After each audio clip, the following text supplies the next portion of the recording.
Hello, and it's me, that DOG, and welcome to the Absolute Football Podcast and absolutely WSL and women's football. It's the show that you all want to be watching. Let's get it straight. Here and now, this is a place where you want to be with the best intro music. I love that. I need to elongate it. I think we need to add another 30 seconds onto the intro because I'm bopping my little head away. But you will notice I'm not Freya. That's right. For the observant of you there, I am not Freya. And she has left me with some big shoes to fill. And I don't mean her size 12 Doc Martens. No. I mean her fantastic ability and encyclopedic knowledge of women's football. I'm afraid I don't have that. But fortunately, I'm going to be backed up by a team that certainly do. So come on the table. We've got both the Chloes on again. So in order to avoid any confusion, KB, how are you? Hi, I'm good. How are you? Oh, dude, I'm here. I'm really nervous. You've all been smashing it here. I'm just afraid I'm going to spoil it and let you all down. But I'm gonna power through. But I'm glad you're doing well. I understand you've had exciting journeys this week. What was your exciting university journey? I have. So we basically are right in the thick of it and are doing news days, which are essentially just shoved into like a newsroom scenario. And we went to Anfield today. I was dragged kicking and screaming to the ground. But we went to have a look at the Hillsborough Memorial and create a nice little video package and a couple of web pieces on it. Ah, that is beautiful. It's beautiful. And as I said, this the number one Chloe or number two Chloe or whichever Chloe, they're both number one in my books. They're both number one. That was KB. But Chloe, you could just be Chloe. How are you, Chloe? I'm good. I'm doing well. Have you been on any exciting journeys this week? No, not really. No. She's been journeyless. And Danny, Hello. How are you, sir? Have you been journeying? No, I mean I could be called Chloe as well if you want, but probably not best. No, not really. I went to Hunstanton for half term, which is it's not the most exotic, but it's a beach and it was windy as anything, but that was fun. But yeah, that's a lot of syllables to say. Hunstanton Beach. Yes, that's difficult. That's difficult to say properly. But for those of you watching, we got Freya. Freya is watching, which makes me even more nervous. I think she's at a wedding or a gathering of people somewhere. She must be doing something important if she's not here with us this evening. I hope you have a lovely evening, Freya, and thank you for making me even more nervous having to fill your incredible shoes. And we've also got Simon in the chat. Good evening, thank you for joining us. Wants me to be on my best behavior this evening. I always am. I am always absolutely impeccably well behaved and never say anything inappropriate at all. And you can check that out on the previous shows. At no point did I mention Paul scent spreading in his partner's house. Not at all. And look, there's Sam in the chat as well. It is hosting. Lovely on the inside. I'm full of love on the inside. But let's talk about some women's football. You lot have been absolutely smashing it. And look, Freya, she's at the wedding. She's come outside to look at the sunset dropping. She's not. She's come outside just to see you lot. That's what it's all about. Because Mama Bear's missing her cubs already, but have a lovely evening. And so women's football is happening. Some big games. This weekend, I believe, the FA Cup semi-finals. I believe are these played at their home grounds? Am I correct in that? Yep. Yeah, still are. Yeah. Yeah. I mean, before we get into the games, what do you think of playing at their home ground? I think Danny, I've seen you mention that. What does that make? It's been going on for a few years now, and they haven't done anything to change it. It just feels really weird, doesn't it? Like to have home advantage in a semi-final. We saw a couple of incidents in the Man United Chelsea game where you think maybe without that home crowd, do they get a penalty in the second half potentially? And you saw what the atmosphere was like at Spurs as well. Cracking atmosphere, but you did feel for Leicester a little bit having to go essentially away from home to play a semi-final. It feels like it should be easy enough to switch it to a neutral venue and get kind of half and half. Are they one-legged or two legs? Yeah, one legs. Yeah, yeah. So it's straight up. Yeah. How do they decide? Where do they? They just whoever comes out first in the draw. It's just complete potluck. It's mad. I mean, yeah, I don't know. Think about that. I mean, Chloe, not you, KB.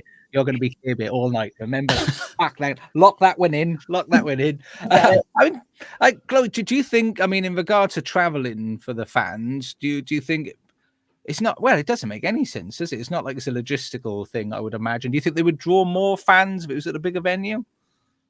Yeah, I think they would, and it's an issue that's been going on for literal years, and we've talked about it, it being an issue for years.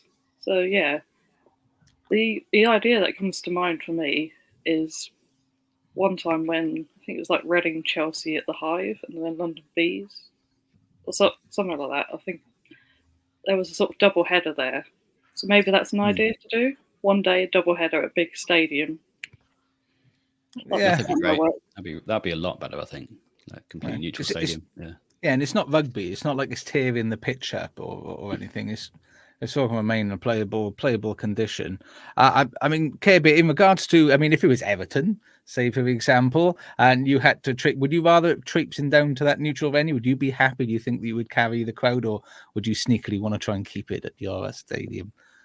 I'd be very happy to take it to a neutral ground because, as we all know, Wharton Hall is not the biggest venue to have a crowd in, and you want that proper atmosphere, especially in like a game as big as a semi-final. You want the atmosphere, you want the crowd, you want all the fans in. Wharton Hall doesn't have those facilities, but a different ground does, like Lee Sport that holds 8,000. Where United were fortunately playing, they have that big crowd and have that big venue, but the majority will be United fans. And there's also the case of like limited ticket sales for away fans. But yeah, I'd quite like to see it played at a more neutral venue. So then it's a bit more like samey for both teams, and one team just doesn't have that advantage. Because if we look at the scores, it seems like both the home teams technically had that home advantage because both the home sides won. Yeah, and they weren't. I mean, the home sides we see they're not small stadiums. So it was quite dominant stadium size. I mean, if we start with Spurs, Leicester Spurs. So Spurs won 2-1, and I think I can't remember who was going to talk about what game. So you're all just going to have to chip in because I've prepared so fabulously well. I mean, but Danny, so Spurs Leicester 2-1. How did that game make you feel? Yeah, it was a tight one, as probably we all would have expected going into it. Both very similar teams. Both teams have had a really good season, really strong seasons, and sort of pushing on from where they were last season.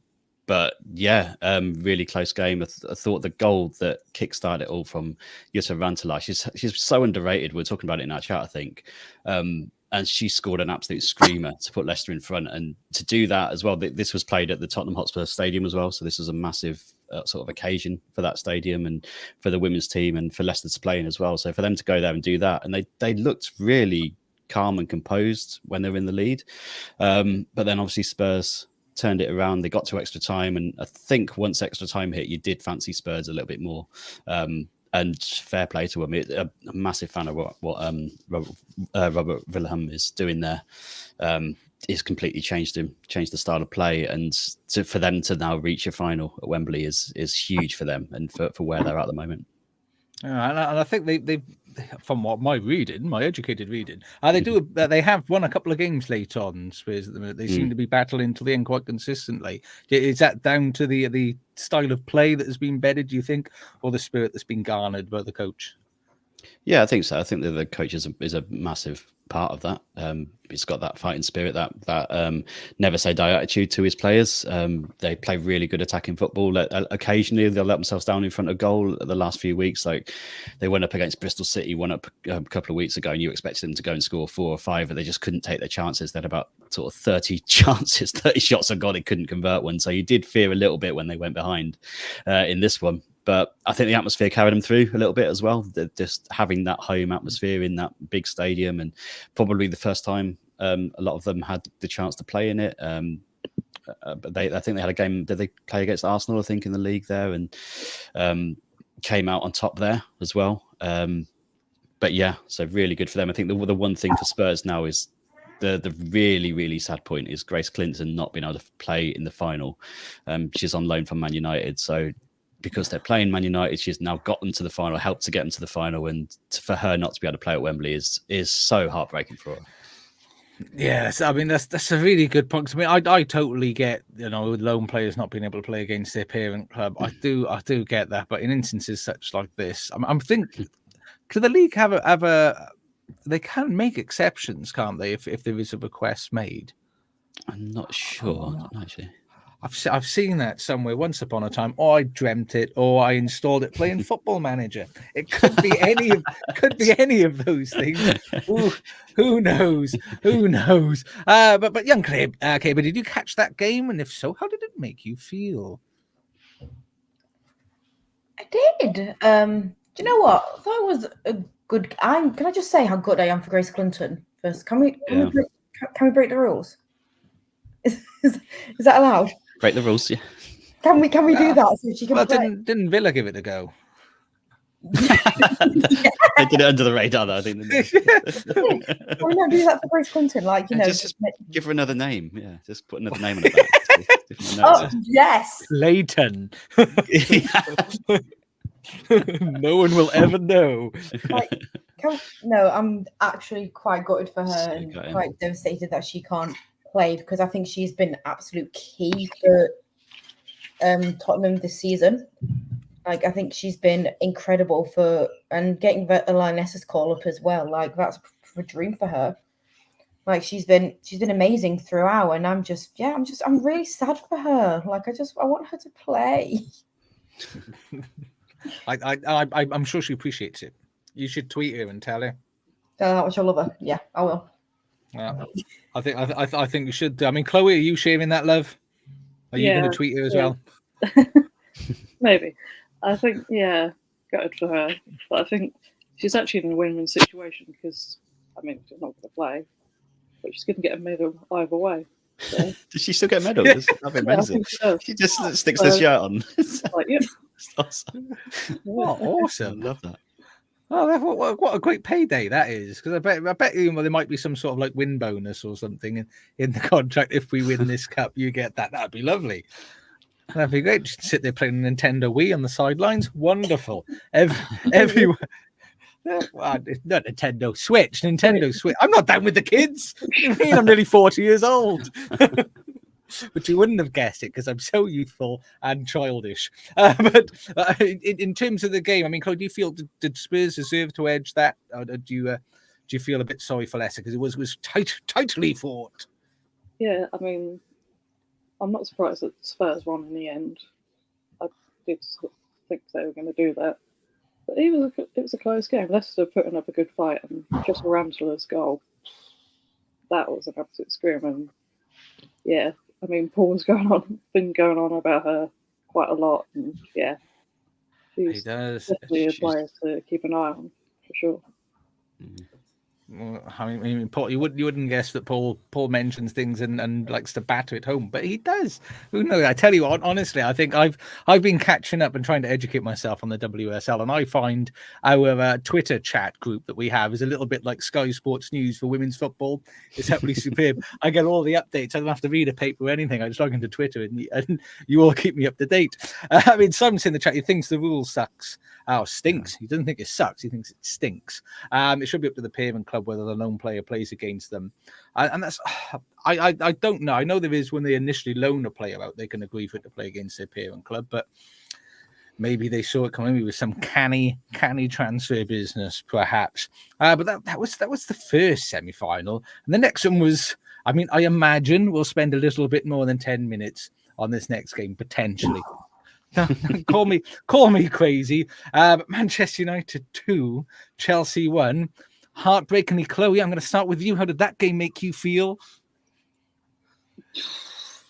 Honestly, probably quite angry.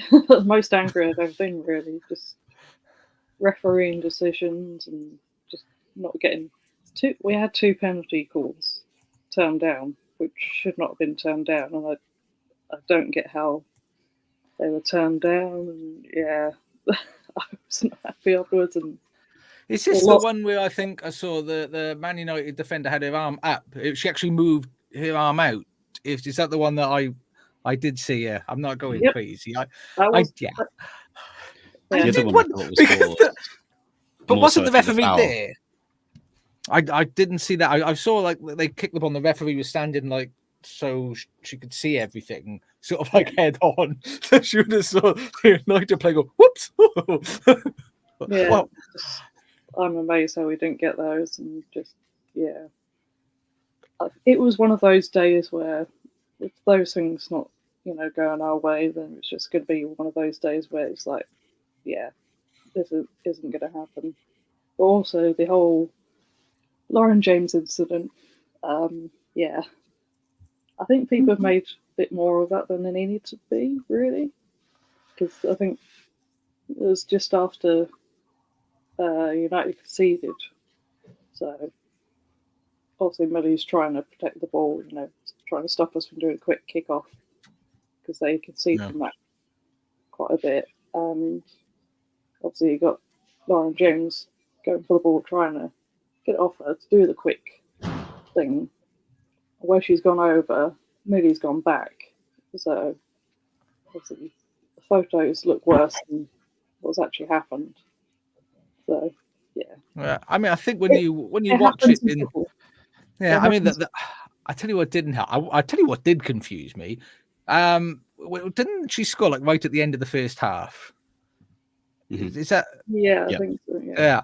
Why do you want a quick kick off at the end? Because the referee's just going to blow the whistle as soon as the play starts. Bang! It's going to go. I did think that because when I saw all the hullabaloo about it, I was thinking 80th minute of the game. Everybody's up against it. You've got to go fast. I thought it's like the 49th minute. That's what threw me a little bit. But I mean, I will touch on the Lauren James incident in a minute. I mean, if we focus on the game, first of all, I mean, you were knocking on the door a lot, Chelsea. I'm looking at the stats here: 26 shots. Was it just maybe Earp's masterclass, or were there not striking boots being worn? I think probably a bit of both. Just one of those days when nothing seems to be going right, really. I did notice maybe Earps was still telling people where to go in the parochial sense. Sweary Ups was back, wasn't she? Sweary Mary. Sweary Mary. Sweary Ups in fine form. I mean, she deserved it after that one save, didn't she? That was ridiculous, that save in the second half. I think I did. Is that when did she tip it over the bar? Is that the one I'm She's thinking kind of? of clawed it from behind her. She's almost gone like behind and grabbed it out and clawed it out. It's an incredible save. I think that might be the one where she became Sweary Ups. Expressed herself. Yeah, she enjoys it. I love that about her. She's just like, yes, I'm going to celebrate that like as a goal, because it might as well have been.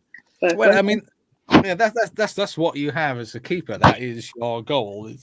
When it's something like that, when it's not a silly Jordan Pickford acrobatic dive for the sake of it, when it's a proper save, because I saw a couple that she made you in the game, and some of them were just beautiful, and I enjoy that passion too. Agriculturally telling people where to go. That's really lovely. I mean, Kirby, did you feel United were justified in victory at all, or do you agree with Chloe that perhaps this was just not Chelsea's day and they should have won it really? I mean, I think we were all pretty shocked by that scoreline. I can't lie. We were all convinced that Chelsea were going to win it, and that Skinner ball would be iconic in that moment. But no one is more shook than us. But no, I thought it was a good game, but I kind of did feel like Chelsea would kind of get it in the end. Like I thought that they would score again and take it to like extra time or whatever. Like I'm just too shocked to speak. Like we're all just shocked. Like you were just so shocked that United even got through. Like how did that happen? Yeah. I mean, Rachel Williams, who's like Skinner's little bestie, I think she looks after him and keeps him safe from the She's the Wolves baying at the door. jail free card usually, isn't she? I know. I mean, but did she start? Because she scored in the 23rd minute. I thought she was like the super sub that he only played. Yeah, she's usually. It was such an interesting lineup from United because we're looking at it going, where's the attacking tense? Where's the pace? All that kind of stuff. Some of the United fans, I think, I heard before the game was shouting Skinner out before it even started. So, and we was definitely sat there on our chat thinking, settling back and waiting for Skinner ball to kick in and for it to be an absolute demolishing by Chelsea. But unbelievably, Skinner's pulled something out of the hat. He's completely changed it up. Rachel Williams, obviously, a little bit more of a kind of up and at 'em kind of centre forward, who can use as a target person or like really play through. She'll put a lot of energy into it. And the two goals very similar from the left hand side. One from a mistake from Chelsea, and the other one from a really good bit of work from Ella Toon. And it just shook Chelsea. I think like the lineup itself probably shook him. And you don't say that often about Mark Skinner, but you've got to give him. His flowers, I guess. We've been slating him all season, but you've got to say he's pulled something out of the hat there, and he'll probably scream into them flowers and throw them back in our faces. But we'll give it to him. We'll give them to him anyway. Just a crazy game where you just thought Chelsea are going to come in and steamroll them. Even at 2-0, you think when they get one back, you think they're going to get back into it. They're Chelsea. They're going to come back into the game and they're going to eventually get there. If it's extra time, if it's whatever, they're going to get the job done eventually. But two very different halves from United. The first one getting the goals and the second one defending for their lives. Like I said, they should have had 2 penalties, Chelsea. Because somebody swung an elbow. Is that the other one? Is that I'm thinking of? There was May Letitia in I think that might have been the first half where she's clattered into Ramirez, wasn't it? Off the ball.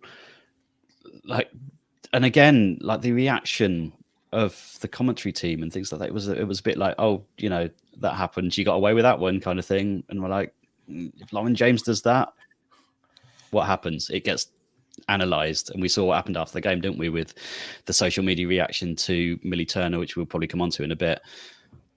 It doesn't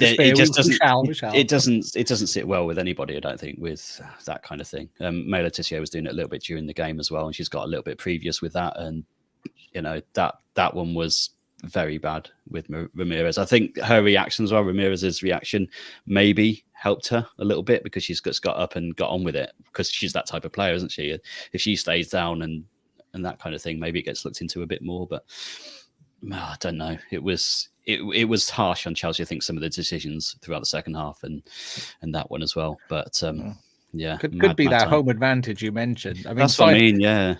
Yeah. Simon's saying in the chat, I mean, Paul was probably the most disappointed because he couldn't rant about Mark Skinner. That's actually why he's not on this evening. If United had lost, he would have insisted. He would have been kicking the door in. Door. I'm not Mark Skinner's biggest fan at all. I can't. I feel like he shouldn't be there. Like people have probably heard on this podcast as well. But you've got to say he's pulled something out there, hasn't he? Madness. Well, it's been interesting seeing all the chat amongst the United fans now about his contract situation, which before the game, you would have struggled to find anyone anywhere that wanted a new contract to be signed. But there's some people now saying, well, he's won a trophy, and that's irrelevant. It wipes the slate clean. I mean, it's not what yet, is he? Well, if he wins a trophy, no disturbance to Spurs. But did you think that would it wipe the slate clean for you, Danny, if he does go all the way? I mean, if you're a fan of United, then it probably does a little bit, because you've got that moment and you've got the joy of the celebrations afterwards, and you associate that with the manager and the players. It definitely puts a lot of money in the bank for him. As a neutral, I just think it kicks it down the line a little bit. I still feel like it's been a massive regression this season from them. Like, you see the points they've got, you see how far they've dropped, and some of their performances have dropped off, especially against the bigger teams. And you just think, are they just creating a longer term problem by signing a new contract, which I still think they might be doing. I don't think this takes away a lot of it. Spurs will probably be a little bit happier going into the final. I've got to say, I feel like it's going to be a bit of a closer final than it would have been, because you never know what's going to happen with Mark Skinner. He's set his team up in a certain way for this game. will he revert back to norm, thinking that he can steamroll the Spurs and then get caught out? Maybe. Oh. We'll I mean, young Chloe Bay. I mean, you've been on with Paul a lot while he's been enjoying talking about Skinner. She enjoys it. Do you think that this should be something, if he does go the way, if he does use some tactical genius do you think it should wipe the slate clean, or do you think the whole needs to be assessed? I'm not referring to Skinner when I say the whole, by the way. That's not a dig.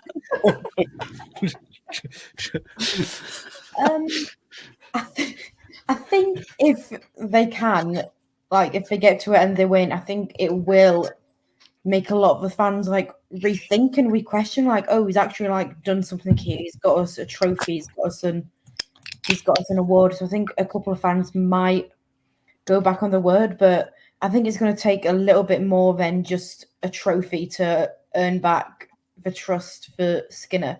I think that's kind of long gone at this point. But yeah, I'm not sure. I just don't think that a trophy is going to be enough to do it. Just not feeling. I mean, and for anybody that is watching, we are recording live on Wednesday evening, and currently Chelsea are coming to the tail end of their game against Aston Villa, and 3-0 victors currently. 3-0 victors, 18th minute, 38th minute, and 64th minute, and Villa had a sending off early doors. Just goalkeeper, wasn't it? Yeah, just to make it easier for Chelsea, because they needed that. Chelsea needed that little loving support, I think. Going back top on goal difference then, by the looks of it, by a couple of goals. But currently, I believe, as the table shows me, as I'm looking, they are on two. A goal difference of 2. So that is nice. It has helped them along with that. I mean, Chloe, I imagine you're very happy with that this evening. Isn't that nice? Yep, pretty happy with that. But I mean, we will come on to the incidents that took place in the game. I mean, from a refereeing perspective, I mean, young Chloe Bay, if we stick with you from a refereeing perspective, what do you think it was the home advantage that influenced the decisions, or is this indicative of a poor standard of refereeing in the women's game at the moment, or just this game is an isolated incident? Educate me. I think a lot of it was to do with home advantage and like I said before, like, you know, the United fans really rallying and getting behind their teams. So I think the home advantage definitely had an impact on it. But I also think that the case of refereeing is one that does need looking at throughout the entirety of the WSL, because we have seen countless missed calls, wrong calls, various judgments of what is a handball, what is not a handball, because one incident is a handball, another incident isn't, like apparently protecting your face is a handball. Who knew? Yeah. Just by doing that. I thought having arms is a handball. Having arms is just an inconvenience when you're playing football, apparently now. So it's like, I mean, I don't even know what the rules are at this point about what. But you know what? We spoke about this on Monday on the Premier League show, because with the same thing in the men's game. I think it was Bournemouth Manchester United, where a ball was kicked at the player's shoulder, off a deflection off their knee under their shoulder, and you sort of think Sam said that handball rule is meant to be there to stop people deliberately using their hands to change the path, or stop them using their hand to change the path of the ball, but that doesn't seem to be what football. It doesn't matter if it's men's or women's at the moment. Just football in general seems totally confused over what they were trying to achieve with the handball rule. Who knows at this point what the rules are? Because I definitely don't. But yeah, I think refereeing just needs to be looked at again, because it seems to be an issue across the entirety of the WSL, that there's just poor calls being made. And I think that if United had them 2 penalties, then Chelsea had them 2 penalties rather, then they probably could have gone on and won the game. Yeah. And I mean, we'll move on to the incidents, the unfortunate incidents. I mean, the first, I mean, we've mentioned the sort of the elbow that was ignored, shall we say? But then the incident with Lauren James at the end of the game. I mean, as a neutral, which I'm probably the most neutral of all of us, the way that I saw, it didn't help, I think, with what was showed, is the speed that everybody showed it at and how the incident was displayed. because somebody fed it out with the entirety from when the goal was scored right up, which is over. It's about a minute, 10 seconds. And the whole incident, as I saw it, was the goal was scored. I think the United fans, a bit of shithousery. Who doesn't have a bit of shithousery? Trying to stop Chelsea being able to kick off. But what Lauren James did, I think, from looking at it, because of the pace that it all went at, is she basically just went straight over the top on the one side to get the ball. It wasn't there, come on the other side, and then trying to get it, pulling her arms together, and which is naivety. For me, it's just naivety. I think she's quite young and just was in the moment of, we've just got a goal, let's try and get it, and just got carried away. And I think the United players do play into it a little bit, but it was over in 5 seconds, if that. And then the whole thing took a little bit longer. So to me, it looked a little bit just over enthusiasm and a little bit of naivety from Lauren James, but nothing. It wasn't malicious or aggressive, or I think the stills do make it look like she's got her in a headlock as if she's going to start smashing the shit out of Millie Turner at any point, going a bit Roadhouse on it. But it didn't. It wasn't that when you look at it in the entirety. I mean, Chloe, you mentioned as a Chelsea fan, how did it make you feel, the reaction, the vitriol that was spewed out all over social media? Yeah, I mean, it's still going on now. It's just, I mean, I'm kind of glad that Lauren James has been protected from it and not really heard anything. I'm guessing her social media is run by a team, which is good because she doesn't need the vitriol I've seen online. It's just crazy. It's been, I mean, obviously you said she was naive. Yeah, maybe a little bit, but also you got Millie Turner going back, which... Shithousery. Snapshot from take a snapshot from there, makes it look way worse than it was. And and she's obviously shared it. I mean, fair enough, she shared it. There was no need for that, though, was it? I did see that post because there's 4 pictures, wasn't it, in the good things from the game, and then a still of a moment that lasted about 3 seconds. Yeah, I can see sort of why she shared it, but also I don't think she fully realised what would happen. There would be a pile-on to Lauren James. Yeah, it's not been good to see. The thing is, if it was Katie McCabe or somebody like that, it'd be like, oh, that's just what she does, it's fine. Yeah. But with Lauren James, it's like, oh, she's aggressive, oh, she's, whatever, ban her, various other things, and way worse things than I'm saying right now.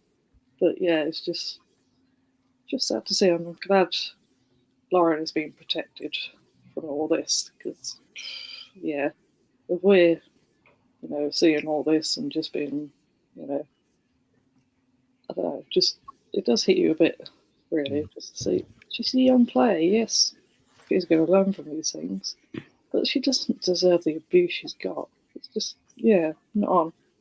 Yeah, I mean, and as a message from the podcast, anybody that does get involved in that sort of, there's you can tell a player if they've done something bad. If a player has had a bad performance in the game, you can call them crap. If somebody's had a bad incident, they've done something stupid, you can call them stupid. But there's levels and there's ways to behave and the ways to talk to people, because these are real people. They're not make-believe characters in a football game. These are real people. Lauren James is a young woman. She's not immune, as if she doesn't take this all in and soak it up and feel it. So if you are the sort of person that's given her that level of abuse and personal abuse or any sort of racial abuse, stop it. # don't be a dick, because it's just not necessary, and you are the problem with society and everything that is wrong if that's the sort of things that you engage in.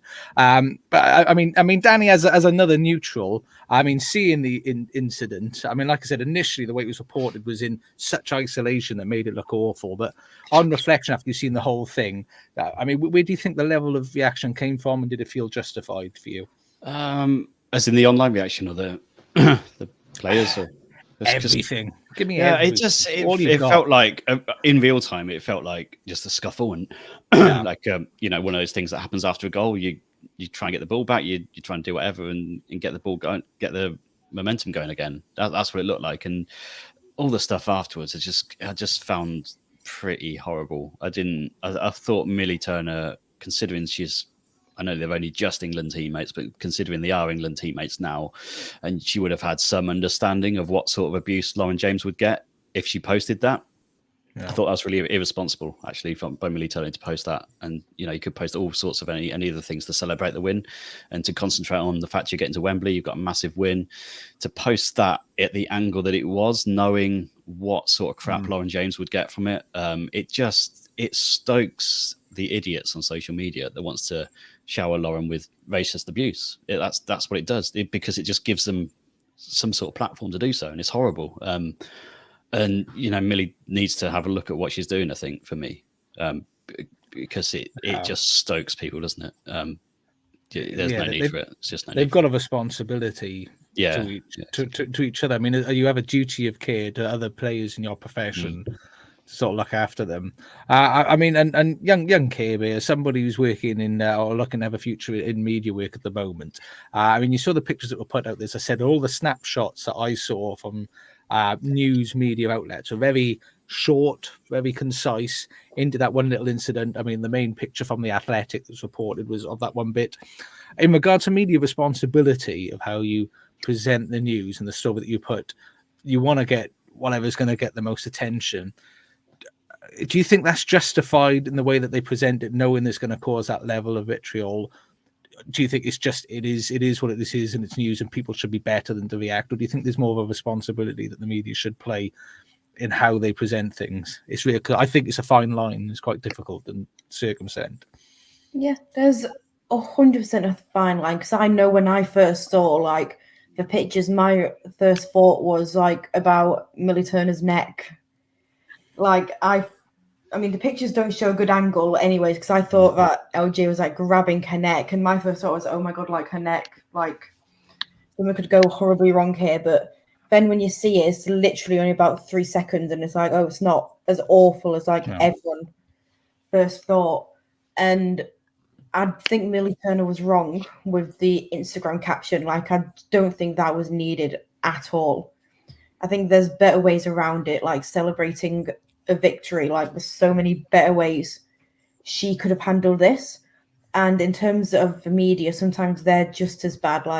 They're almost egging it on in a way and creating more people to just kind of badmouth LJ when LJ's actually done nothing wrong. She was just trying to get the ball, keep the game going, add that momentum to the game and just keep it going. She's done nothing wrong in this scenario. And I just think that sometimes the media, as well as some of the players, just need to think about their choice of words, because they can be quite harming. And LJ is only a young player as well. I think she's around my age, 23, 24. She's young. She's still learning. She's still growing. She's 22. Is she? She's younger. Yeah. So she's a really young player, and she's still trying to grow as a player, as a person, as this baller that we all know. And this could harm her and her reputation to clubs and people that don't even know her. We've seen the abuse she's getting in the media for just one little moment. And I just think that's people generally need to just choose their words, choose their pictures, choose the moments a little bit more carefully. I mean, and Chloe, I mean, as a Chelsea fan, and again, also someone on the team that is looking to work in that sort of journalism, media area, whatever the right terminology is, because I've forgotten. Do you see it a lot? Do you think Lauren James gets an unhealthy level of negative attention from press, and or do you think, well, is this something else entirely? From press, I mean, probably no.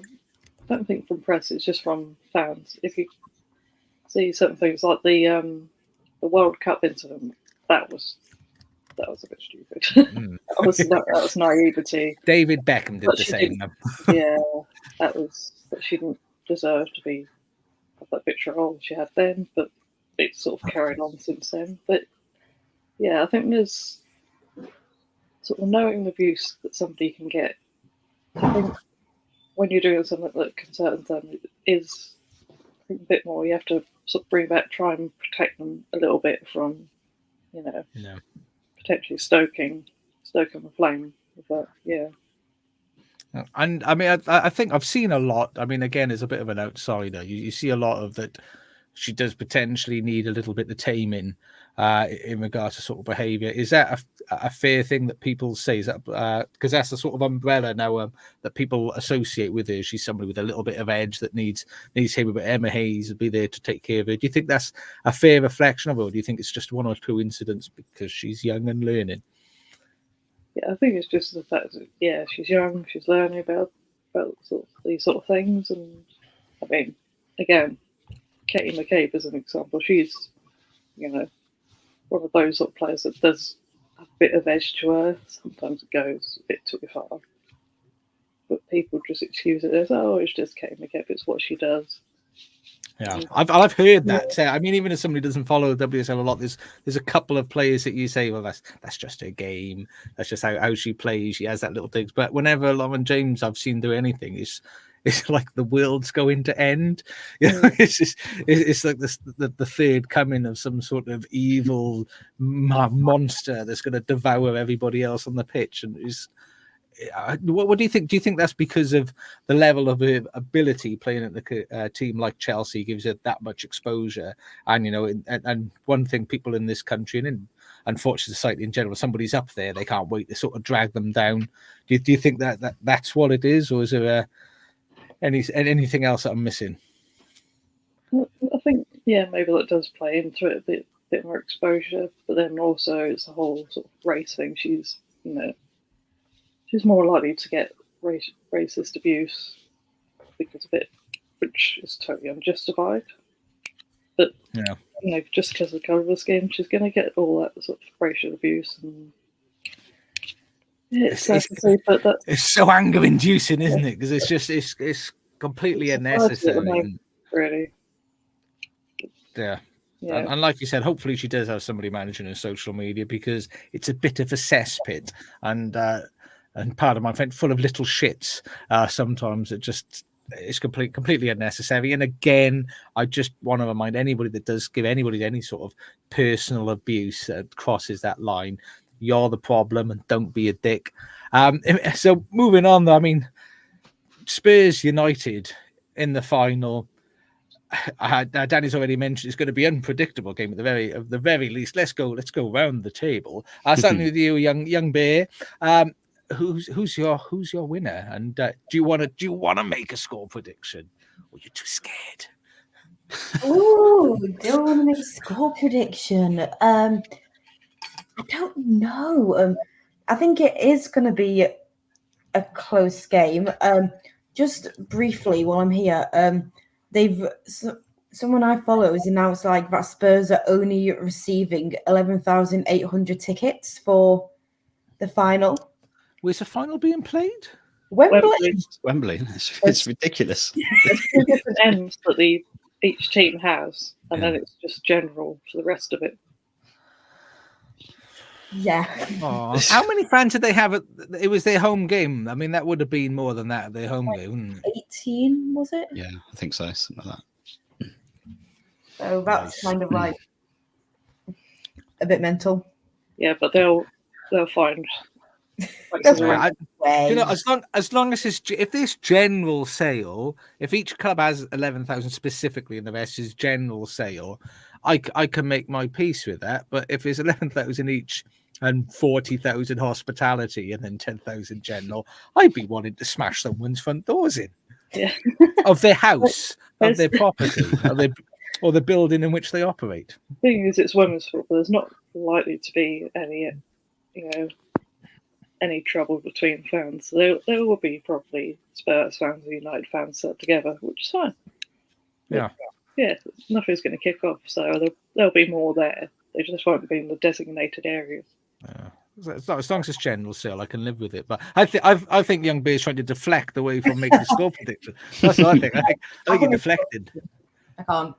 No, I think United might just edge it and win. I think both teams will go for it. I think both teams will be hungry and will want to win. I think it will probably go to extra time. But I think United might just get. It pains us all to say, because we don't really want Skinner ball. But Can't have Skinner with a trophy. No, I know it'll It'd be bigger than him. be unbearable all summer. it'll be insufferable. I mean, I've seen him. Wouldn't that trophy be like from his, but like his knees up to his head, though? Wouldn't it? He'll write a personalized message on it, like he'll thank himself. I mean, Sam's. I think Sam's agreeing with you. Ella Toon winner. If that's an extra time, I mean, you're there. So Chloe thinks United winning an extra time. Danny, are you feeling that? I mean, logically, probably. I think I'm going to go Spurs on penalties, though. I got a feeling they did City like that, didn't they? I think in the quarterfinals. Are you going score draw? Yeah, I think I'll go 1-1 after extra time, then Spurs to nick it on penalties. I'm going to go for it. I feel like they've got the lasting power over them. It's just great to have first time winners, though, as well, isn't it? For one thing, like guaranteed first time winners, first time. I think it's the first time that a team that's not Arsenal, Chelsea, or Man City is going to win it since 2005, which is nuts. So refreshing to see that at least. Yeah, I've just got a funny feeling that Tottenham might nick. I think United might get a little bit like too big for their boots, having beaten Chelsea, and Tottenham come and nick something. They'll hold on and get penalties. They're going to walk in with swag. Yeah. I think, and Joe in the chat, thanks for joining the show. Last year, Skinner threw the runners-up medal on the ground after receiving it. He did. What an adult! Yeah. He did. Wowzers. Well, I don't want them anymore to win anymore because that's something a knob would do. Funny that. So we've got United, we've got Spurs. Chloe, you were the decision maker here. Who do you think's going to win this one? I'm thinking Spurs is going to do it. Yeah, 2-1.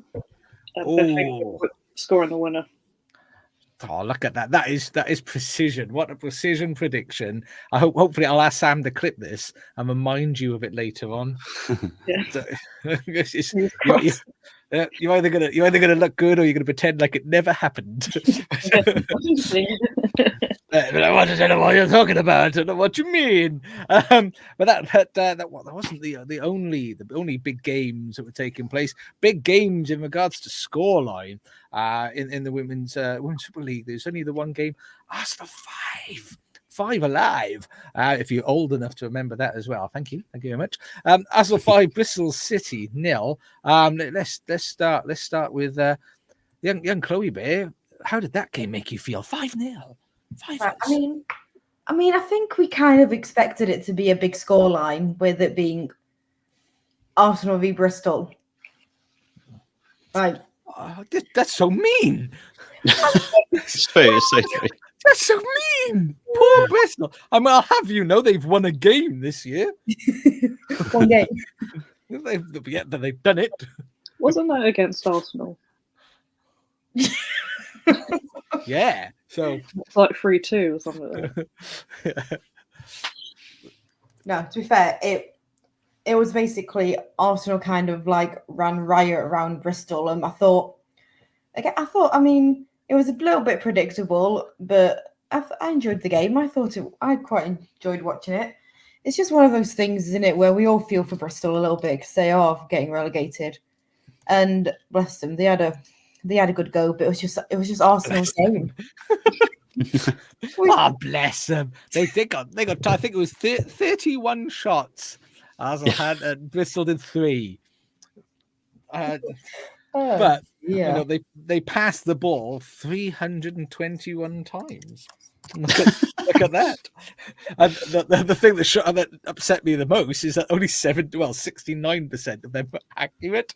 Now, bear in mind, a lot of those passes will be from kickoff, and there's still only 69% pass accuracy. So that's quite something. I mean, Beth Mead on 2, Alicia Russo on 2. I mean, Danny, what do you think of that? Well, I was very happy with Alessia Russo getting 2 because I triple captained her on WSL Fantasy this week, so I was very excited. And they've got another game. They've got one more game to come in that game week, I believe, as well. So I was very happy with that. It took her till about 59 minutes. So I was hanging on for one, and then she got a couple. So good to see her get them. More of that, please, at the weekend. But yeah, it was a straightforward one, wasn't it? They're going for just to seal third now. I don't think they're going to win the league, are they? Arsenal, it's going to take a miracle for them to win it. Just strengthens that third space. And for Bristol City, it's what we've come to expect. They'll give it a good go, and it's hard not to sound patronising about them because they put it in every week. They really give a good account of themselves most weeks. It's just they're not quite there, and yeah, sad to see them go. It's like some relegated teams. You think you deserve to go down. You've been rubbish, but I just think they've put a lot of heart into the season, and I really like the manager, and hopefully they bounce back pretty quickly. But yeah, just fairly predictable win this one. Well, I'm going to say former mascot for Charlton. Lucy Russo, look at that. It's a bit like in the WWE. I don't know if you watch that. They have like the old wrestlers coming in for John Cena's entrance, and then they're wrestling in the big matches. Look at that. And just say, look at that. The relevance. I tell you what, I'm just what a culture. What a cultured man I am. And in the chat, we've got Claire from a Champions Town. If you haven't checked out on the YouTube channel, Claire, you haven't got a video reaction on Stockport. As she celebrated, and they won the league as well. And if you want more from Claire, gloating, no doubt gloating, crying, check her out tomorrow on the Absolutely Lower League at 8:30. Chloe, just routine for Arsenal. Are you going to be sad to see Bristol go down, or are you just not bothered either way? Yeah, sad to see Bristol go down. I mean, I've seen this before in my time as a fan of League and Chelsea. Yeah, I've seen it before. I think it was Tanya Oxtoby who was in charge of Bristol last time they went down, I think. I could be wrong about that. And then she became Chelsea coach and went on to be coach national team. But yeah, sad to see them go down. I mean, great team full of talent, but it's just a bridge too far really for them. And yeah, they'll do pretty well in the Championship. I mean, it's going to be tougher than the last time they went down with Pompey and Newcastle coming up, and yeah, that Championship it's quite a tough league. So yeah, it'd be interested to see them in that. But yeah, sad to see them go. Really. Oh. I mean, they've got. Let's look at the fixtures. They've got a lovely send off. Bristol City. I think they're playing Liverpool next. Then they're playing Man City. Then they're playing Chelsea. They're just going to have enough. But surely by the time they play until the last year, they're like, no, fuck you all. I don't want any more. Just leave me. Just stop it, please. Stop it already. Stop the pain. Yeah, that's bless their little hearts. I mean, we're reaching the tail end of the league now. Was it 4 games left to go? About 4 games left, yeah. Oh, yeah. Exciting times. I mean, you said, Chloe, you don't think, I think it was you, they said Arsenal or somebody, one of you 3 said Arsenal are pretty much stuck in third. I can't remember who it was. Who was that? Yeah, that's me. That was me. Needs to be updated. Yeah. Yes, it does. But we're not live updates. We're not live updates here. But let's pretend. I mean, first of all, Arsenal. I mean, are you so certain? It's only 6 points. Yeah, the strength of the other two is too much. They've got to face Man City, I think, in one of the games. So, yeah. Yeah, and one of Man City's games against Bristol City, like I said as well. So. That's when they're going to get their goal difference up. They're just going to go murder them. Yeah. But that Man City Arsenal game will be huge, though. Is that the penultimate game of the season? Maybe. Oh, let me have a quick goosey gander. At Man City, that's their last home game. Yeah. Penultimate. So what a word as well. That's going to be huge for them. Chelsea play Bristol City on the same day. Another murder. Yeah, if City can come through that Arsenal game, if they can both come through it to the last day, it could well come down to goal difference. It basically could come down to who batters Bristol City more. Poor Bristol City and shit. Because that's where, I mean, I'm looking at the goal difference now is there's 2 goals. There's 2 goals, the goal difference. So they will be both just going to Bristol. Like, let's just batter the living shit out of these. Yeah. Chelsea away at Man United on the last day as well, which could be Skinner could just see off Emma Hayes. Just keep beating her until she's left. just making me feel ill. As Chloe rightfully said, that top two have flip reverse now, and that's a little thing I like to put that in there for Sam. There's been a flip reverse at the top of the table now, and there's two goal difference between Chelsea and Man City. I mean, I'm obviously being very new to WSL. Man City have seemed to be like in my head. It's always been Chelsea and Arsenal at the top of the Women's Super League. Is this the first season Man City really started to boss and dominate, or has this been coming over the last few? Or like I said, because I'm a newbie. They won last time in 2016 when they beat us to win the title at their ground. So that was their first WSL title, and yeah, they've been there or thereabouts, over the years. So yeah, not new. It's always been sort of these three, sort of there or thereabouts. It's just when I've watched them recently, when I do try and get up to speed for these shows, and when I do watch them, is it Bunny Shaw, this striker? Is that what? I mean, dear Jesus, she's so, they've got Erling Haaland last season in the men's team, and Bunny Shaw in the women's team. She's just a machine, and I mean they just always seem to be dominating teams in a way that I didn't think they had done previously. I mean, Chloe, as a Chelsea fan, do you think that it's going to be this way going forward? You're going to be competing with them quite consistently, with Arsenal just having a go? Yeah, I think there'll be this sort of.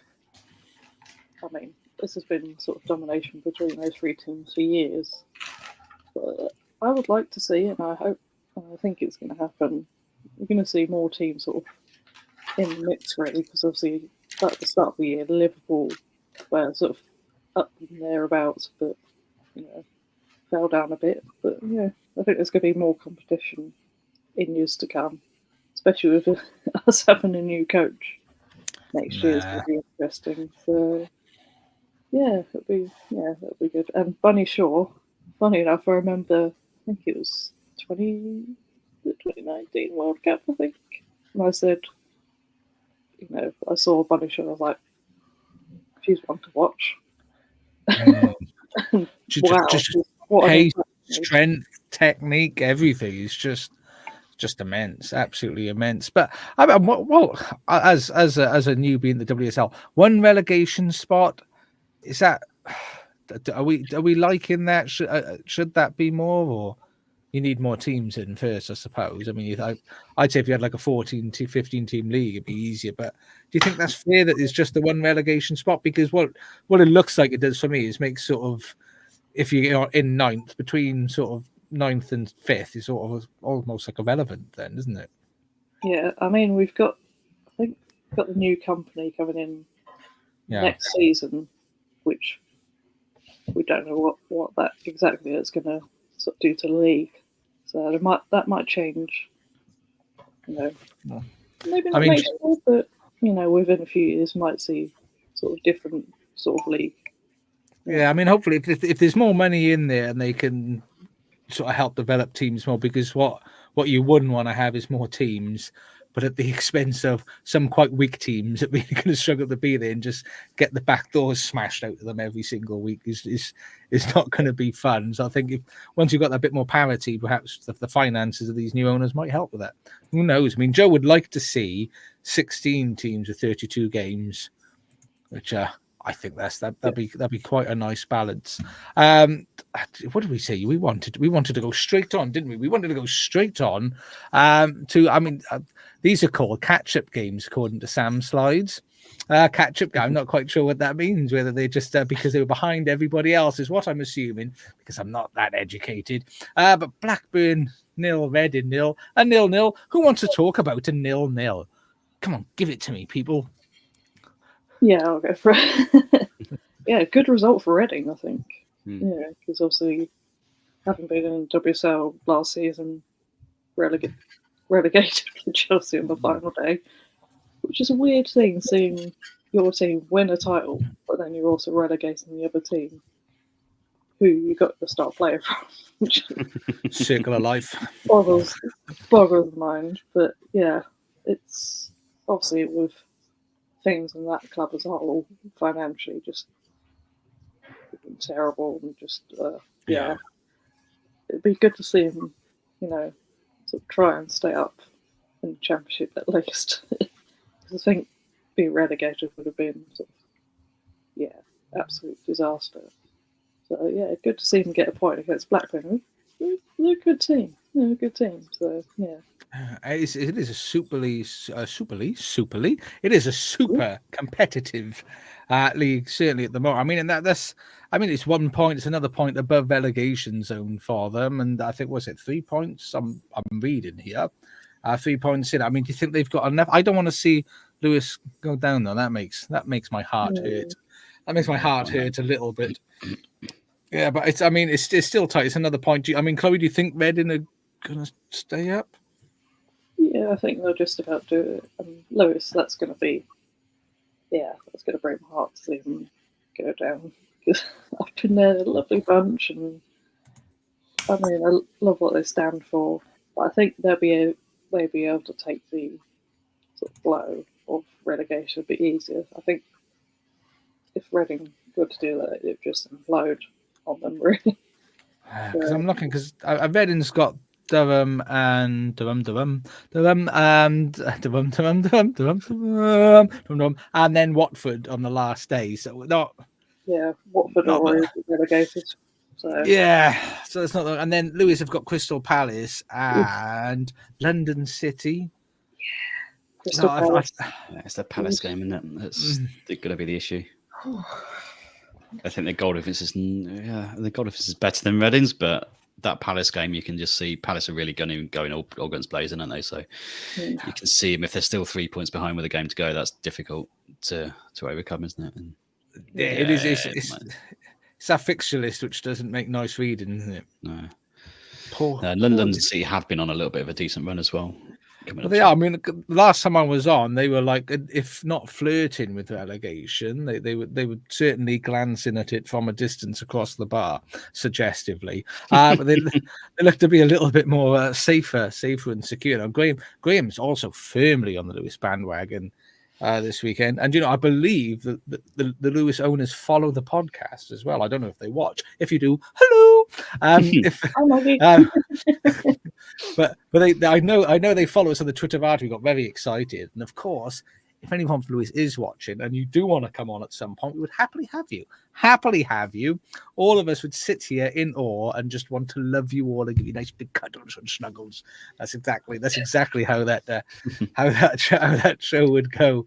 But we'll jump. But what have we got next? Crystal Palace, as we've just mentioned, beat Birmingham 1-0. Chloe Bear, how did that one make you feel? I mean, we kind of had a feeling that'd be a Crystal Palace win. But this championship is so close. Like, we say it week in, week out. If you're not watching the championship, then go watch the championship. Yeah, you losers. Go watch it now. Yeah, you geeks. Not right now. After. Oh yeah, after. Yeah. So. It's in the highlights on the boys with the geeks. It's so good. Like your life is empty without it. Because you just generally don't know what direction things are gonna go in. Like I think it's anyone's game. Like, I mean, Crystal Palace did get a win, and it was a good win, but I mean, I just don't know what to say now after that. Like, it's just kind of yeah, I mean, this was like prime example because Birmingham were right in the race before the game, and now this defeat knocks them out. It was looking like it was going to be a sort of 5-team race for the title, and gradually they've been knocked out over the last couple of weeks. And this was so important for Palace to win it because Sunderland are on such a good run as well. It could well come down to the last game between the two, which would be incredible. But Palace for this one, it was cagey, but Palace managed to get the win as they do. Two of their best players, Annabelle Blanchard and Elise Hughes, for the goal. Hughes is 16th in 20 games this season, which is a mad return. That attacking. Yeah, the attacking talent they've got is immense at that club. what is it? I think plus 33 goal difference they've got now, which is way more, pretty much double the next closest in the league. And that's one of could be an extra point coming the end of the season. It could be that important. This game, not really like that at all. It was never going to be against Birmingham. Birmingham like to shut up shop a little bit and try and break away and score. But as soon as Palace got one, you always felt like they were going to win it. I don't know if anyone saw the red card in this game as well, but it's basically Jade Moore in the middle of the pitch. The ball's coming off. She's basically dived at it like a goalkeeper and handballed it to get the second yellow card. And from then on, dedication, that is. Yeah, it is, but it's really cost them because obviously that's a ban as well. But that's a handball, by the way. That's what that is definitely a handball. That's literally a Superman punch of the ball in the middle of the pitch. And Palace missed a penalty as well late on. A huge, sorry, Blanchard, I think it was actually. Sorry, had a penalty saved, but got the job done. Pole position, but Sunderland are going to be lurking. If Sunderland can knock out Charlton next week and go into that last game. Oh, you're upsetting Graham. Sorry, Graham. But, Graham's in the chat and don't write him off. I just want the drama of the last day a bit like between Crystal Palace and Sunderland, but it's at Selhurst Park as well, that game. So to have that big atmosphere, first against second, essentially a playoff, would be a mad game. But obviously, if Charlton can go and beat Sunderland next week, it's the other way around, and Charlton can nick something while Sunderland beat Palace. It's all to play for still. It's not quite as dramatic as we thought it was going to be, but the running is still so exciting. And any game in this league as well is really exciting. I mean, I'm just trying to look at the game. I think Lewis are playing Crystal Palace at their home stadium, though. So it's not Selhurst Park. It is at Lewis's ground. So maybe they could get like a draw or something, possibly. And then if Charlton beats Sunderland, then it's really exciting. Then it's going to be toit as a tiger. Very, very exciting time. Very exciting times. And as mentioned, Charlton beat Watford 2-0. I mean, Danny, somewhat predictably.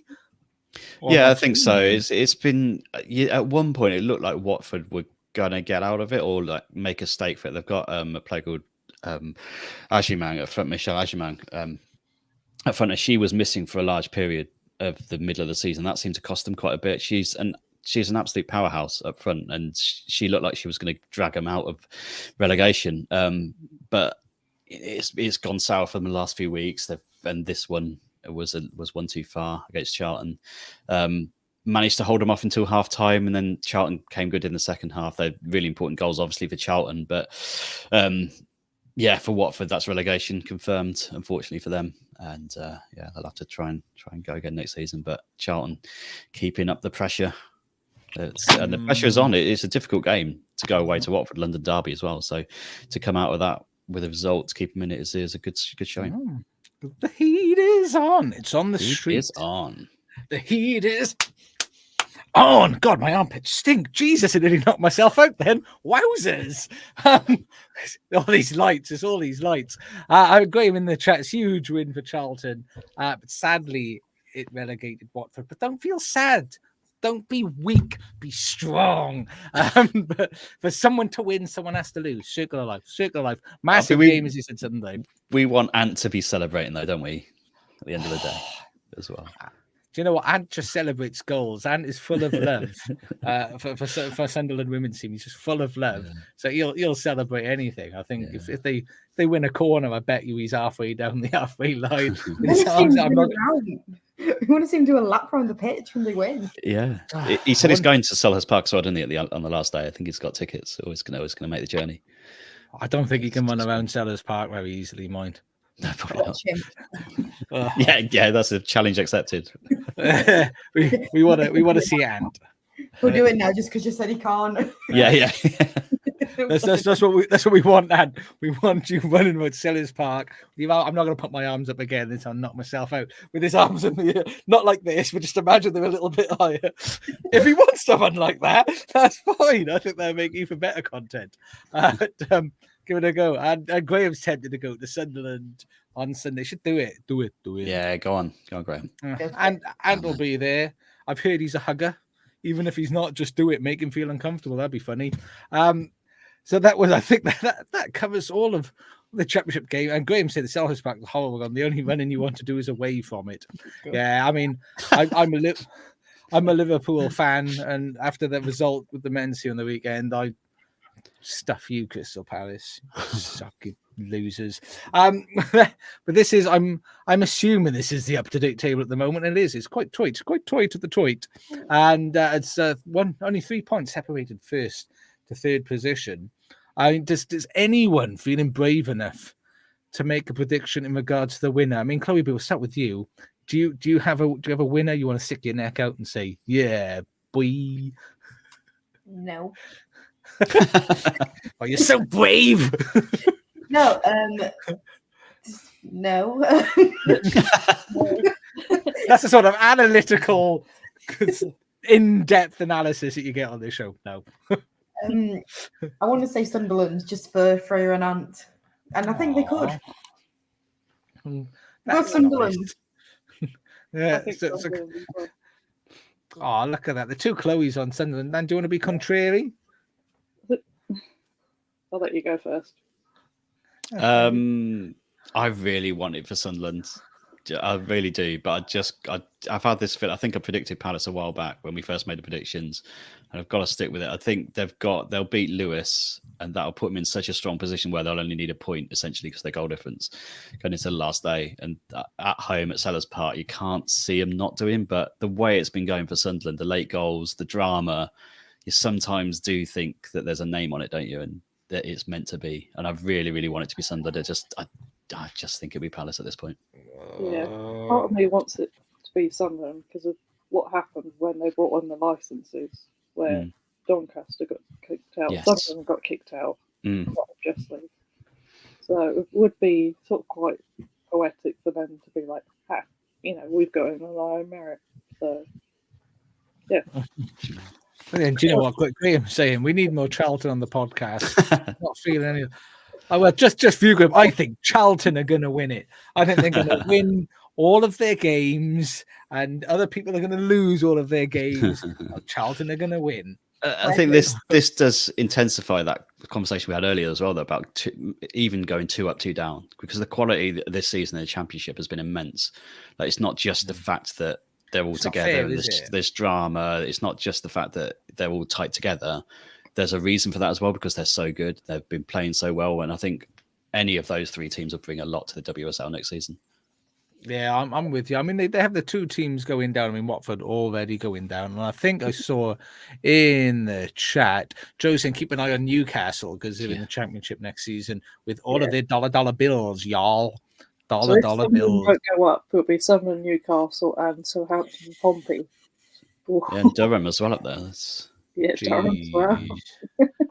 It's lucky this is the women's football, not the men's, because it'd be murders. Not I'm insinuating anything about Northern fans, obviously. And Joe said he's hoping for Sunderland, but they won't do it. So mean. So Ant's gonna cry. I mean, and if you do want some Sunderland ladies content, Away the Lasses is on YouTube at a designated point in time. I don't know when it is because it was a completely unscripted little promo for Ant because I love him dearly because he's such a lovely guy. But that's all of the games. I mean, something that I know everybody felt quite passionate about and did want to cover off this evening is situation with Kaylee McDonald. I think it was today, might have been yesterday. Set up a GoFundMe, put a tweet up at the moment. She suffered quite complex knee injury, according to this, what I've been reading, and she's having to cover all of her own medical bills. This is a time where Stoke City. She plays for Stoke City, who are owned by the Coates family. Bet365, a net worth of over £8 billion, and having to fund her own rehab, which is just bizarre. I mean, I think one of the Chloes mentioned that you had a bit of experience there. You are, Chloe. Tell us about your experiences in this and how it makes you feel. Yeah, because it's sort of nuanced again, sort of further down the leagues. Some clubs may not have the support that they need to sort of have that bigger men's team. Like the team I used to play for, Swindon Super League, obviously it was non-league men's team, and we were sort of county league. But we had sort of insurance in case we, had loss of earnings due to an injury on the pitch. So we had something which, considering we were a county league team, that was pretty good. So some teams may not have the support like that, but we're talking about a team higher up, and obviously the owners, Stoke City, filthy rich. And luckily I think we've had an update today saying that Stoke City, after being pressured, they will, cover any sort of costs. But it's sad that it had to come to that, because it's the medical support, even at the top, it's taken a while to get to where it should do, and I think there's still movement on that sort of thing, like even delays in games because of players injured because they haven't got an ambulance there and have to get an ambulance there, and various other things that haven't been there, which it's taken a while to get to, because obviously, I think the game's growing quicker than maybe people are prepared for.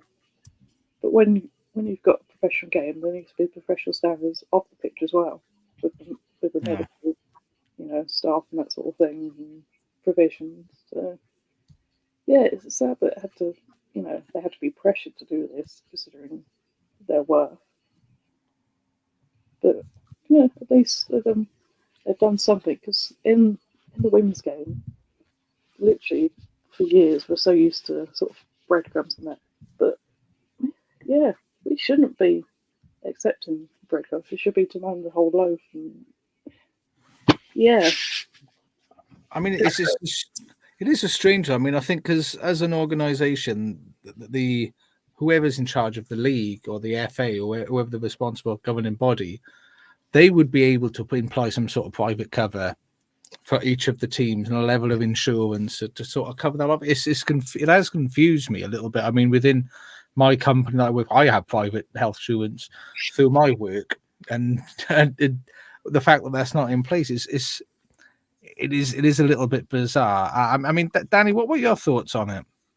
I think it's pretty pathetic from Stoke, if I'm honest. I thought it was awful. The way they've gone about that it's not like it's a small team. It's not like it's a club that's not funded at all. You've still got a duty of care to look after your players, and Stoke have shown a complete lack of wanting to do that.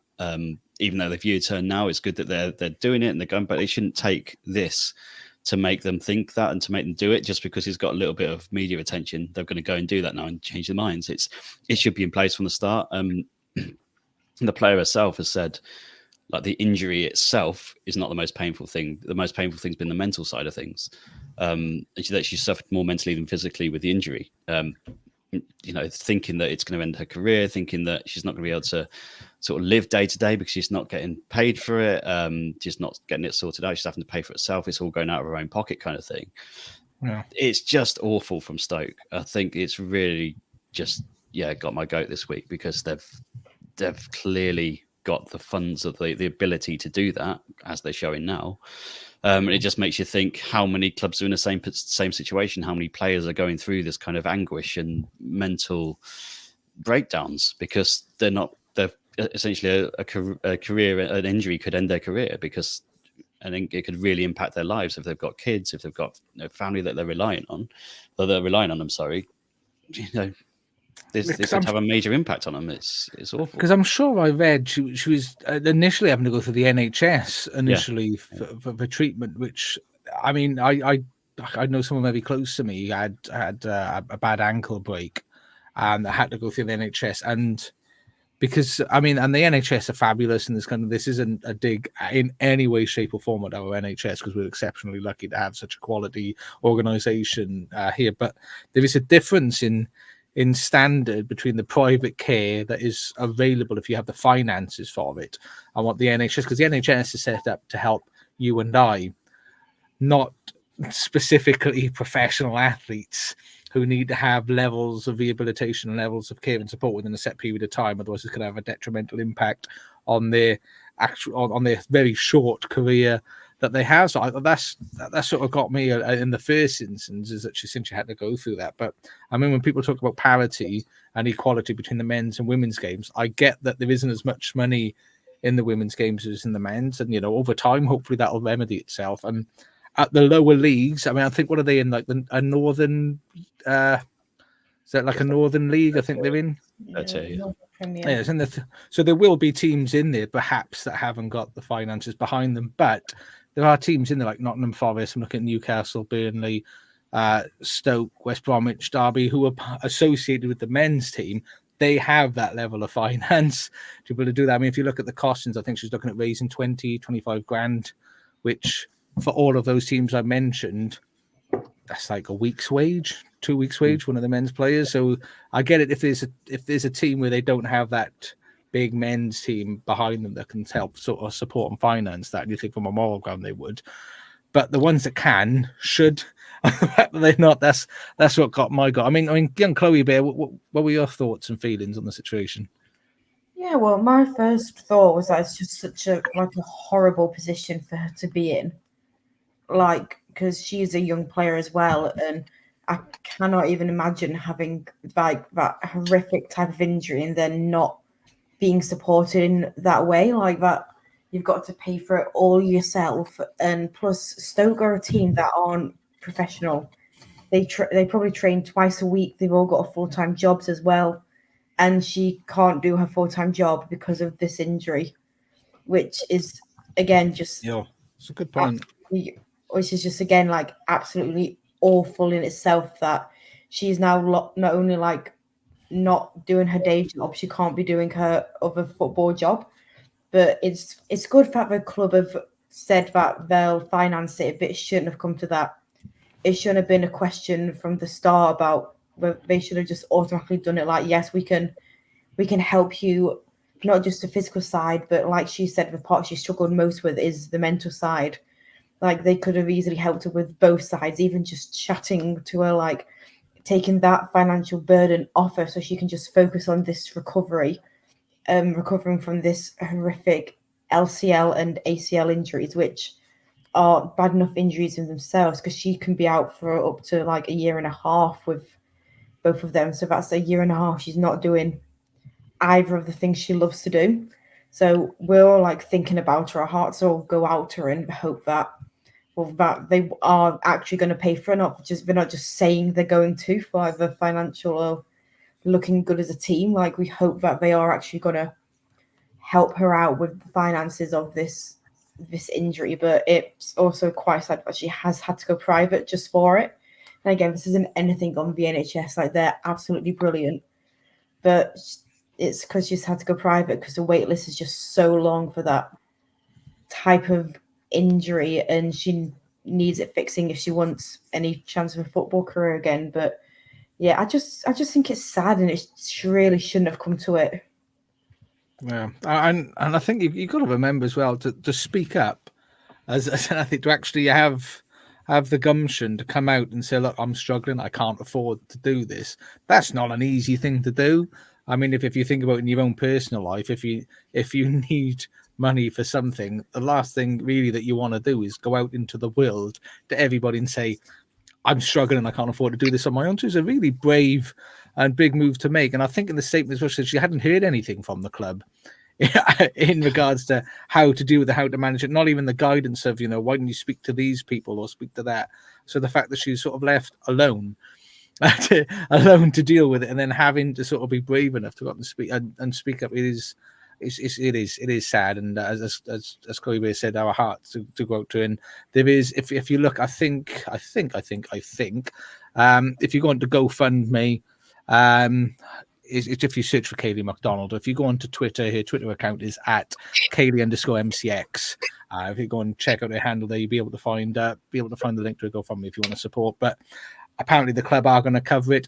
I'm sure if you do support it through that link, something beneficial will happen to that. I doubt very much you'll just pocket it and go, thanks a lot, guys, and disappear into the sunset. I doubt very much that'll happen, but it is. And I mean, just on the injuries as a whole, there's been so many injuries I've seen in the professional women's game at the moment. I'm sure I got told that a lot of it's done with the boots. Apparently, they still men design boots at the moment. Is that correct? I mean, does anyone know? Is there any work being taken in to try and remedy that? I think there's some that's going on, but also there's more factors that play into it. Like the fact that Chelsea, we've had like 1 or 2, I think, ACL injuries after having none for like ages. The whole thing with the menstrual cycle and all that has, the impact that has on the hips and the knees, and there's so many more factors. But I think the thing I think has played into it as well is the overload. There's been so many games and players barely stopped, and so the body's just gone, now you're going to stop. The body's just given up on them, and it's sad to see so many in ACL, mainly ACL injuries this year. Like Sam Kerr, who's a superstar in Australia, and she's got ACL injury, although she seems to be progressing well in her recovery. So, and Arsenal been affected quite a bit by that as well. So sad. It is sad. I mean, it'd be nice to end on something positive though, because that's what we want. Has anyone got anything lovely to say? Has anyone seen anything lovely in the women's game recently that you want to share to make us smile? Put everyone on the spot. We haven't prepared for this, but I don't want to finish bummed out my head on really sad news. Give us something. Have you got anything lovely, Danny? I went to Wembley a couple of weeks ago for the Euros qualifier against Sweden, and the feeling of, I got the training and there was loads of strikes and stuff, but so I was gradually kind of making my way in to Wembley. But the feeling they get from building up with the fans and getting to Wembley and still seeing, like, looking back, I looked out on Wembley Way when I got there. Well, it's not called that anymore, is it? It's called something else. It's called Olympic Way or something. Call it what you want, mate. It used to be called Wembley Way. Anyway, to look down on there and seeing it completely crammed with people, and after the game as well, and for 66,000 people to come out on a Friday night when there's train strikes was incredible. And again, just so amazing to see that that's now the new normal. And for a second thinking, oh yeah, this is happening, and not kind of taking a step back and thinking, well, how far we've come in the last few years. It's immense just to be part of that crowd and to see it and to feel the buzz again around Wembley. So looking forward to the next qualifiers as well. It's an exciting time in women's football at the moment, isn't it? Yeah. I mean, the leagues are getting more competitive. You say you're getting more investment. There's more television exposure, and then you've seen before. And as you said, I've yet to see a game held at the big stadium which isn't rammed out. And people can talk about whatever the ticket prices are going to be. That's sort of an irrelevance, to be honest, because your ticket can be £1. If no one gives a shit, no one gives a shit. But the fact that you're still doing it, this is fabulous. It's exciting times, isn't it? Yes, it really is. Beautiful. But so that's everything. We've covered everything. We've ended positively, which is just lovely. It's lovely. And thank you everybody for joining us. All of our viewers this evening, all 222 of you so far that have been checking us out and watch us at the moment. Thank you very much. I hope you've enjoyed it. I hope I've tried my darndest to live up to Freya's the level that she sets. Just superb, old Mama Bib. But she will be back. Normal service will be resumed. Somebody that knows what they're talking about is going to be heading up this wonderful, wonderful team. And if people have enjoyed what you've got to give them, Chloe Bear, where can people find you? So I am on Twitter, Instagram, and TikTok at ChloeBear529. Oh, beautiful, beautiful. And Danny, of course, people are going to want to get some of your solid beard game. Where can they find you, sir?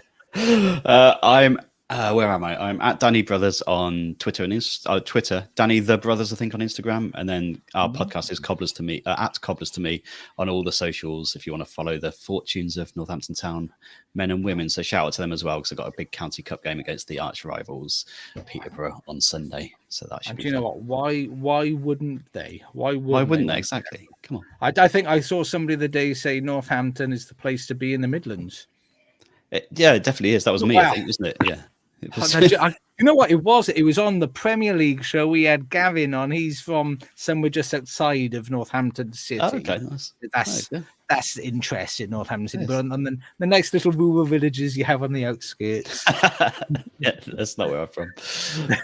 Well, by the way, it's Josh. I know you're worried about tonight, but I think you've held it together beautifully. So well done. I really enjoyed it. Oh, don't you'll make me blush. I'm not used to positivity about me, Will. But I mean, and Chloe, where can people find you for more Chloe news and Chloe views?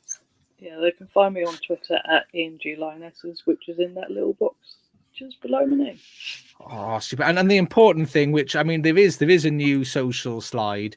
Sam has sent it to me. I haven't uploaded, but this is the older one without everybody on there. But the big important thing is please, if you are watching live, please follow us on Twitter at Absolute Ball Pod, and on YouTube we are Absolute Football Podcast. And if you are watching on that, please give us a like and remember to subscribe, because every time you subscribe, it's such a beautiful thing, and an angel gets its wings. Oh, it's a beautiful thing to see. So please do subscribe. If you're on audio platforms, please like 5-star, tell your friends, tell your enemies, your next door neighbor's dog, your barber, your hairdresser, tell everybody, spread the gospel word of Absolute Football Podcast. And if you like TikTok, on the tickety TikTok boom, hit 500 followers this week. Let's get up to 1,000, because why not? We love big numbers. That's at Absolute Football Pod.